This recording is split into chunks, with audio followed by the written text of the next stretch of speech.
அதே போல கலர்ச்சிக்காய்ன்னு சொல்லுவாங்க. இன்னைக்கு பிசிஓடி, அதே போல கர்ப்பப்பையில நீர் கட்டி இருக்கிறது. இந்த மாதிரி விஷயங்களுக்கு காலை நம்மளுடைய உணவுக்கு முன்னாடியே அதை பவுடரா எடுத்து அதை நம்ம சாப்பிட்டு கொள்றது. இந்த மாதிரி இயற்கையான விஷயங்கள்ல நம்ம கொஞ்சம் கான்சென்ட்ரேட் பண்ணாலே போதும். நான் சொல்லக்கூடிய இந்த உணவு தான் இல்லை, நீங்க சரியான முறையில் காய்கறி பழங்கள் நம்ம உணவுகள்ல எடுக்கக்கூடிய காலையில இருந்து நீங்க எடுத்துக்கூடிய இன்னைக்கு டிஃபனா இருக்கட்டும், லஞ்சா இருக்கட்டும், டின்னரா இருக்கட்டும், உணவுகள்ல என்ன எடுக்கணும்? கருப்பா இருக்கக்கூடிய எந்த பழங்களையும் நம்ம பகல்ல சாப்பிடவே கூடாது.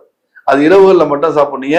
அதுலதான் காப்பர், ஜிங்க், மெக்னீசியம், அயன், இந்த மாதிரி உணவுகள் இருக்கு. பாத்தீங்கன்னா நீங்க அயன் டேப்லெட் போட சொன்னா டாக்டர் எப்போ போட சொல்லுவாங்க?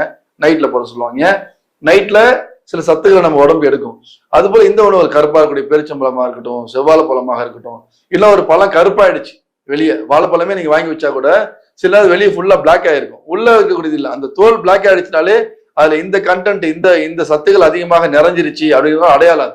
அப்ப அந்த மாதிரி உணவுகளை நீங்க இரவுல எடுக்கிறது மூலியமாக நம்மளுடைய அந்த பெண்மையை பாதுகாக்கிறதுக்கு ஒரு முக்கியமான அம்சமாக அமையும்.